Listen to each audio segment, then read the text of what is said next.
Hi welcome to the squad. This is logic IO. So இந்த எபிசோடில் என்ன பார்க்க போகிறோம் அப்படின்னா, மார்ச் 22 அன்னைக்கு ஜோஹோவில் நடந்த இன்டர்வியூ கொஷின்ஸ் தான்.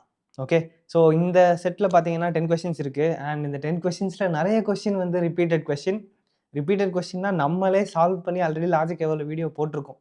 ஸோ நீங்கள் சப்போஸ் இதை எழுதியிருந்தீங்கன்னா, இதுக்கு முன்னாடி நம்ம போட்டிருந்த வீடியோஸ்லாம் பார்த்துருந்தீங்கன்னா, ஐ திங்க் ஒரு 3-4 கொஷின்ஸ் ஆல்ரெடி நம்ம சால்வ் பண்ண exact same questions, exact same நம்பர்ஸோட அப்படியே கேட்டிருந்தாங்க நம்ம ஆல்ரெடி முன்னாடி போட்ட வீடியோ. ஸோ உங்களுக்கு அது ஹெல்ப்ஃபுல்லாக இருந்துச்சு அப்படின்னா, நீங்கள் சப்போஸ் இந்த தடவை எழுதியிருந்தீங்க அப்படின்னா கமெண்ட் பண்ணுங்கள். பட் அகெயின் அந்த கொஷின்ஸையும் வந்து ஃபாஸ்ட்டாக டக்குன்னு பார்த்துட்டு போயிடலாம். ஏன்னா நீங்கள் மோஸ்ட்லி ஆல்ரெடி இருக்கிற வீடியோ பார்த்துருந்தீங்கன்னா உங்களுக்கு தெரிஞ்சிருக்கும். ஆனால் அது இல்லாமல் கொஞ்சம் புது கொஷின்ஸும் இருக்குது. ஓகே, ஸோ ஃபஸ்ட்டு கொஷின் பார்த்துடலாமா? ரூட் ஆஃப் 3x, 3 ரூட் இருக்குது. Root of 3x is equal to 4 root 2x. Solve for x is not equal to 0 அப்படிங்கிற ஒரு கண்டிஷன். இந்த கொஸ்டின் நம்ம ஆல்ரெடி சால்வ் பண்ணிட்டோம். ஓகே, எந்த வீடியோங்கிறது எனக்கு ஆக்சுவலி ஞாபகம் இல்லை. பட் இதுக்கு முன்னாடியே ஜோஹோவில் கேட்டிருக்காங்க ரவுண்ட் 1ல். நம்ம லாஜிக் ஐஓவில் இந்த வீடியோ இந்த பர்டிகுலர் கொஸ்டின் வந்து சால்வ் பண்ணி போட்டிருக்கோம். சப்போஸ் உங்களுக்கு எந்த வீடியோன்னு நீங்கள் தெரிஞ்சிருந்துச்சு, ரீசெண்டாக பார்த்தீங்க, உங்களுக்கு எந்த வீடியோ ஞாபகம் இருக்குது அப்படின்னா அந்த வீடியோவோட லிங்காக ஏதாச்சும் ஒன்று கமெண்ட் பண்ணிங்க அப்படின்னா மற்றவங்களுக்கு யூஸ்ஃபுல்லாக இருக்கும். பட் அகெயின் நான் வேகமாக எப்படி சால்வ் பண்ணணும் அப்படின்னு சொல்லிடுறேன். ஸோ எப்பயுமே வந்து நல்ல ஞாபகம் வச்சுக்கோங்க, ஸ்கொயர் ரூட் இருக்குது அப்படின்னா அதுக்கு என்ன அர்த்தம் அப்படின்னா பவர் 1/2 அப்படின்னு சொல்லி அர்த்தம். ஸோ இப்போ ரூட் 2 அப்படிங்கிறதுக்கு என்ன அர்த்தம்னா 2 பவர் 1/2 அப்படிங்கிறது தான் அர்த்தம். இதுதான் வந்து நார்மலாக ஸ்கொயர் ரூட்னா இதுதான் அர்த்தம். ஸோ இப்போ இங்கே பார்க்குறப்ப இங்கே 3 ஸ்கொயர் ரூட் இருக்குது. ஸோ இதை எப்படி எழுதலாம்னா ரூட் ஆஃப் 3xன்னு போட்டுட்டு இந்த ஹோலில் இதை வந்து 1/2 அப்படின்னு சொல்லி எழுதலாம். ஓகே, ஒரு ரூட்டை மட்டும் 1/2ன்னு மாற்றிருக்கேன். அண்ட் அதுக்கப்புறம் ரூட் ஆஃப் 3x அப்படின்னு போட்டுட்டு இதை 1/2 இன்ட்டு 1/2ன்னு எழுதலாம். ஓகேவா? ஏன்னா அங்கே இருக்கிற இன்னொரு ரூட்டையும் வந்து 1/2 நம்ம கன்வெர்ட் பண்ணுறோம். எப்படி கன்வெர்ட் பண்ணுறப்ப வந்து ஆட் பண்ணக்கூடாது, மல்டிப்ளை பண்ணணும். ஓகேவா? நல்ல ஞாபகம் வச்சுக்கோங்க, ஆட் பண்ணக்கூடாது, மல்டிப்ளை பண்ணணும். இதே இது இங்கே வந்து a power b plus a power cன்னு இருந்துச்சுன்னா இந்த இடத்துல வந்து நீங்கள் a power b plus c அப்படின்னு சொல்லி ஆட் பண்ணலாம். இது possible. But a power b the whole power c அப்படின்னு இருந்துச்சுன்னா இதை a power b into c அப்படின்னு தான் எழுதணும். சரியா? ஸோ இதெல்லாம் வந்து அந்த நார்மல் எக்ஸ்போனன்ஸ் அண்ட் பவர்ஸில் இருக்கிற ஃபார்முலா. ஸோ அதை யூஸ் பண்ணி தான் நம்ம இங்கே பண்ணுறோம். ஸோ இதை வந்து அந்த 1/2 வந்து மல்டிப்ளை தான் பண்ணணும், ஆட் பண்ணக்கூடாது. பண்ணிட்டீங்கன்னா தப்பாயிடும். சரியா? இப்போ மறுபடியும் 3xன்னு இருக்குது, அந்த உள்ளே இருக்கிற இன்னொரு 1/2 எடுத்து இங்கே மல்டிப்ளை பண்ணிடுறோம். ஸோ 1/2 இன்ட்டு 1/2 இன்ட்டு 1/2 அப்படின்னு ஆயிடுது. 2 இன்ட்டு 2 4, 4 இன்ட்டு 2 8. ஸோ அப்படி பார்த்தீங்கன்னா இது 3x பவர் 1/8 அப்படின்னு சொல்லிட்டு ஆயிடுது. இதுதான் வந்து நம்மளோட LHS. அதே மாதிரி இங்கே ரைட் சைடில் பார்த்தீங்கன்னா 4 ரூட் 2x அப்படின்னு இருக்குது. ஸோ 4 ரூட் அப்படின்னா என்ன அர்த்தம்னா 1/4ன்னு அர்த்தம், பவர் 1/4ன்னு அர்த்தம். இந்த இடத்துல 4 ரூட் அப்படின்னு இருக்குன்னா எக்ஸ் பவர் 1/4 அந்த மாதிரி நீங்கள் அசியூம் பண்ணிக்கலாம். சரியா? அப்போ இது என்ன ஆகும், 2x பவர் 1/4 அப்படிங்கிறது தான் வந்து இது நம்மளோட RHS. ஓகே, ஸோ இந்த போர்ஷன் கொஞ்சம் வாஷ் அவுட் பண்ணிக்கிறேன். சரி, இப்போ லெஃப்டில் என்ன இருக்குது, 3x பவர் 1/8 இருக்குது. ரைட்டில் என்ன இருக்குது, 2x பவர் 1/4 இருக்குது. ஸோ நம்ம இப்போ என்ன பண்ணுறோம், ரெண்டு சைடையும் பவர் 8ஆக மாற்றுறோம். ஓகே, ஸோ பேசிக்காக என்ன நடக்குது அப்படின்னா இப்போ வந்து a is equal to bன்னு வச்சுக்கோங்களேன். a cube equal to b cubeன்னு சொல்லலாமா? ஏன்னா ஏயும் பியுமே சேமு, அப்போ a cube b cubeம் சேமாக தானே இருக்கும். அதே மாதிரி இப்போ 3x பவர் 1/8ம் 2x பவர் 1/4ம் சேமு.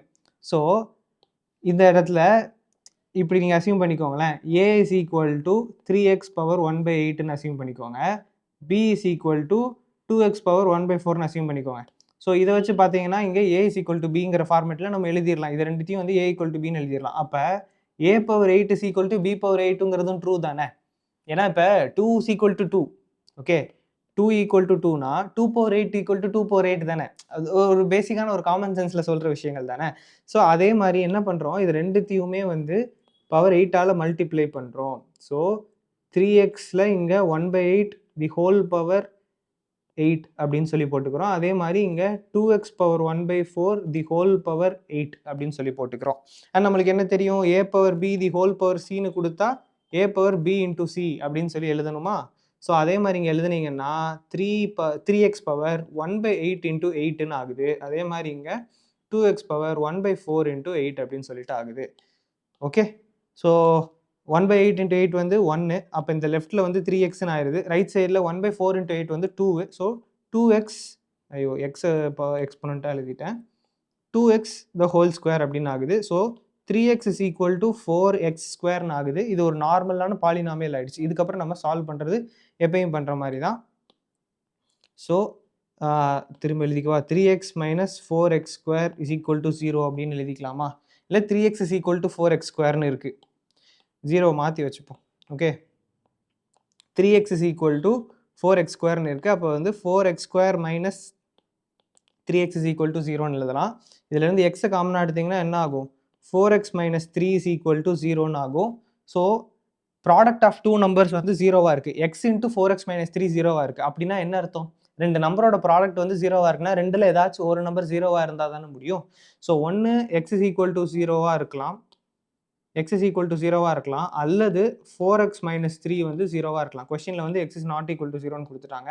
ஸோ அதை விட்டுட்டீங்க அப்படின்னா 4x minus 3 equal to 0ங்கிறது உண்மை. அப்படின்னா அந்த 4x is equal to 3 அப்படின்னு சொல்லலாமா? 4x minus 3 0னா 4x is equal to 3 அப்படின்னா x is equal to 3/4 அப்படின்னு வரும்.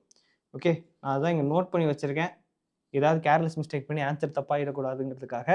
So 4x is equal to 3 அப்படின்னா x is equal to 3/4. இதுதான் சிம்பிளான கொஸ்டின் தான். நான் இருக்கிற each and every step explain பண்ணதுனால கொஞ்சம் டைம் ஆகிடுச்சு, பட் நீங்கள் வேகமாகவே சால்வ் பண்ணிடலாம்.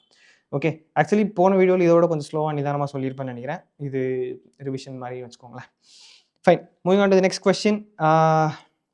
7x minus 7 power x minus 2.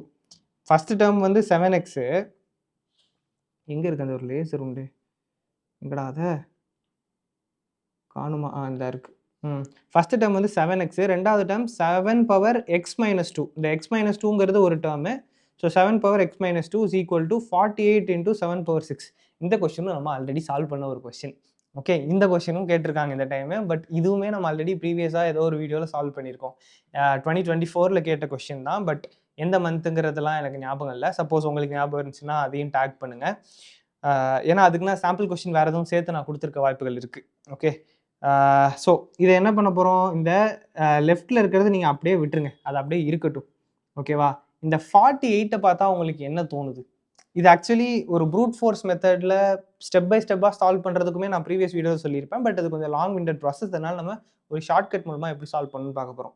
இப்போ 48 அப்படிங்கிற வேல்யூ இங்கே கொடுத்துருக்காங்க, பட் 49ங்கிற வேல்யூ ஒரு ப்ராமினென்ட்டான வேல்யூ. எதனால் அப்படின்னா 7 ஸ்கொயர் வந்து 49ன்னு நம்மளுக்கு தெரியும். ஸோ அந்த 48 நம்ம எப்படி எழுத போகிறோம்னா 49 மைனஸ் 1 அப்படின்னு சொல்லி எழுத போகிறோம். So 49 minus 1 into 7 power 6. சரியா? இது வந்து ஒரு ஐடியா. இந்த ஐடியா வந்து உங்களுக்கு ஞாபகம் இருக்கணும், அல்லது இந்த மாதிரியான ஐடியா வந்து உங்களுக்கு தோணுனா மட்டும் தான் இந்த மாதிரி கொஸ்டின் வந்து டக்குன்னு சால்வ் பண்ண முடியும். இது இல்லை அப்படின்னா ஒரு நார்மல் மெத்தடில் சால்வ் பண்ணுற மாதிரி இருக்கும். அது வந்து கொஞ்சம் டைம் எடுக்கும். எப்படின்னா இப்போ இந்த 2 இருக்குல்ல, இந்த 2 டேர்ம்ஸையும் சிம்பிளிஃபை பண்ணி அதை கொண்டு போயிட்டு அது ஒரு மாதிரி ரொம்ப இழுத்துட்டு போகும். நான் இதுக்கு முன்னாடி சால்வ் பண்ணப்போ அந்த மெத்தட்லையும் சால்வ் பண்ணி காமிச்சு, இப்படி சால்வ் பண்ணி காமிச்சேன். சப்போஸ் அந்த வீடியோ யாராச்சும் பிங்க் பண்ணாங்க அப்படின்னா கமெண்ட்ஸ் செக் பண்ணி பாருங்கள். அது இருந்துச்சுன்னா அதை வேணால் ஒரு தடவை பாருங்கள். இல்லைனா இந்த கொஸ்டின் பேர் போட்டு சர்ச் பண்ணாலே நான் டிஸ்கிரிப்ஷனில் கொடுத்துருந்தேன் அப்படின்னா அது வரும். ஸோ அப்படி கூட நீங்கள் சர்ச் பண்ணி பார்க்கலாம். பட் அந்த ப்ராசஸ் லைக் ஐடியா தோணலை அப்படின்னா அப்படி பண்ணலாம். பட் 48ன்னு பார்த்தீங்கன்னா 48க்கும் 7க்கும் என்ன சம்மந்தம்? 48க்கு 7க்கு எந்த சம்மந்தமும் இல்லை, பட் 49க்கும் 7க்கும் சம்மந்தம் இருக்குது. ஸோ 49 மைனஸ் 1 எழுதுறோம். 49 என்ன? 7 square. So 7 square minus 1 into 7 power 6ன்னு இருக்கா? இதை உள்ளே கொண்டு போய் மல்டிப்ளை பண்ணுங்கள். ஸோ 7 பவர் 8 மைனஸ் 7 பவர் 6ன்னு ஆயிடுது. ஓகேவா? இப்போ லெஃப்ட்டில் என்ன இருக்குன்னு இப்போ நோட் பண்ணுங்கள். இது வரைக்கும் நம்ம லெஃப்ட்டை கண்டுக்கவே இல்லை. 7x minus 7x minus 2 is equal to 7 power 8 minus 7 power 6. இது 8 6, 8 minus 2 6, x minus 2 அப்படியே இருக்குதா? அப்போ பார்த்தீங்கன்னா என்ன அர்த்தம்? x is equal to 8 அல்லது x minus 2 is equal to 6, ரெண்டு ஒன்று தான். ஆன்சர் பார்த்தீங்கன்னா x is equal to 8ங்கிறது தான் ஆன்சர். ரொம்ப சிம்பிளாக முடிஞ்சிடும். இந்த ஒரு ஐடியா மட்டும் உங்களுக்கு தோணிடுச்சுன்னா 48க்கும் 7க்கும் என்ன சம்மந்தம்? ஒரு சம்மந்தமும் இல்லை. ஆனால் 49 வந்து 7 ஸ்கொயர். இது ஒன்று மட்டும், இந்த ஒரு ஐடியா தோணிடுச்சுன்னா இந்த கொஸ்டினை டக்குன்னு சால்வ் பண்ணிடலாம். அப்படி இல்லை அப்படின்னா உங்களுக்கு ரொம்ப சுற்றிக்கிட்டே இருக்கும். அந்த மற்ற ப்ராசஸ் வந்து ரொம்ப அநியாயத்துக்கு சுற்றும். ஸோ அதனால் இது மாதிரி பண்ணுறதே பெட்டர். சரியா? Okay, moving on to the next question.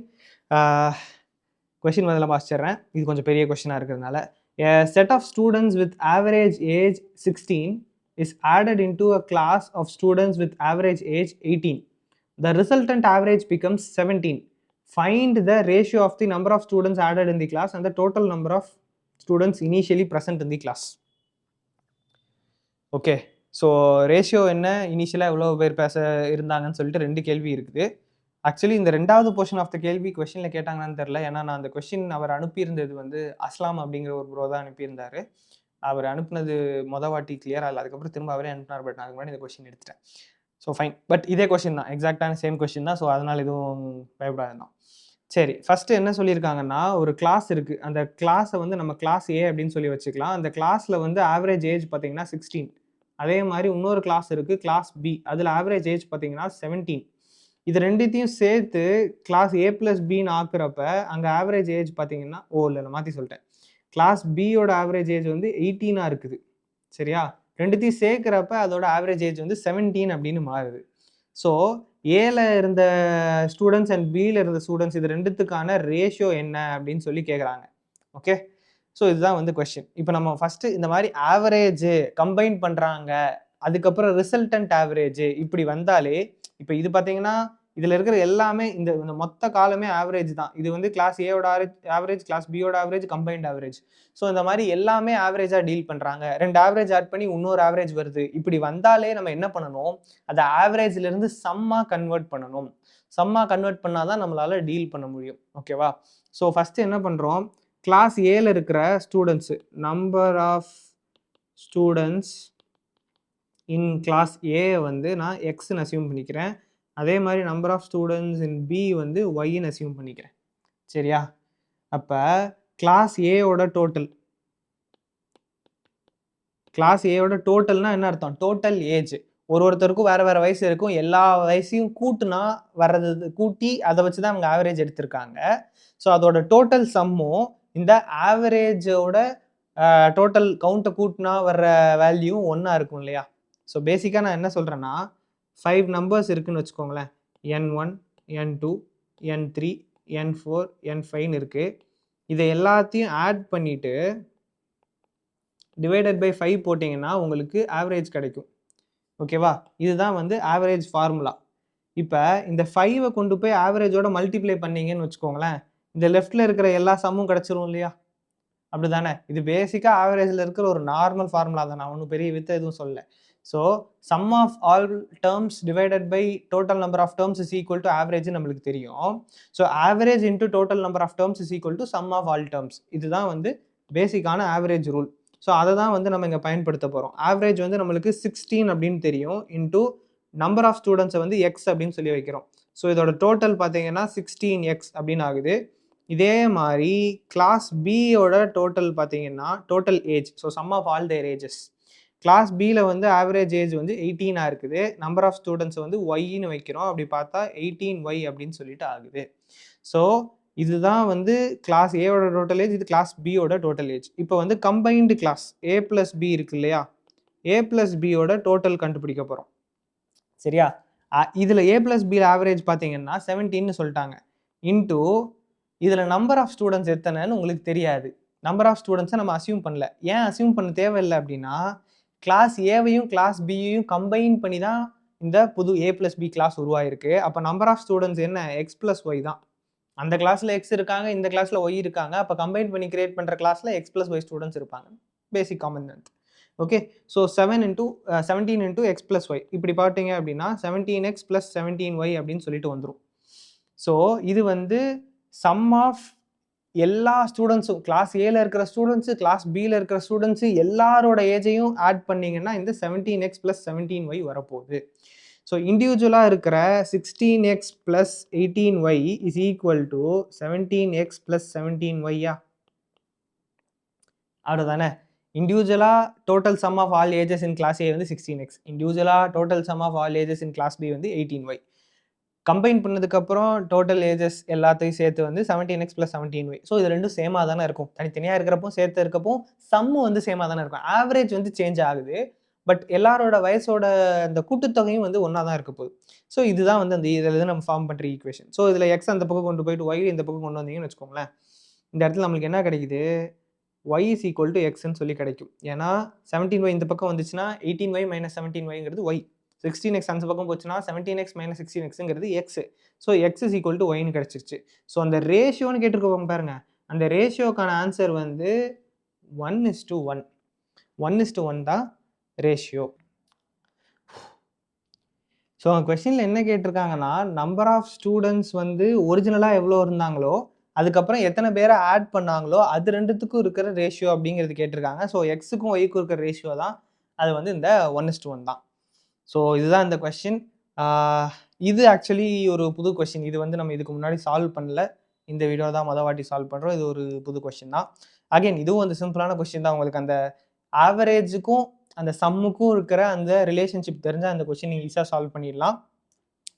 So இந்த கொஸ்டின் உங்களுக்கு புரிஞ்சிருக்கும்னு நினைக்கிறேன். இதில் இந்த 3 கொஸ்டின்லையும் ஏதாச்சும் டவுட்ஸ் இருந்துச்சு அப்படின்னா கீழே கமெண்ட் பண்ணுங்கள். அண்ட் முடிஞ்சால் அந்த பழைய வீடியோ யாராச்சும் லிங்க் போட்டிருந்தாங்கன்னா அதையும் வேணால் போய் பாருங்கள். அண்ட் மொத்தமாக 10 கொஸ்டின் சொன்னேன் இல்லையா, 3 கொஸ்டின்ஸ் இந்த வீடியோவில் வந்துருச்சு. இன்னும் இந்த வீக்கில் வந்து அடுத்த 2 வீடியோவில் போட்டு எப்படியாச்சும் மிச்சத்தையும் முடிச்சிடுறேன். ஸோ அடுத்த வீடியோவில் பார்க்கலாம். தரா.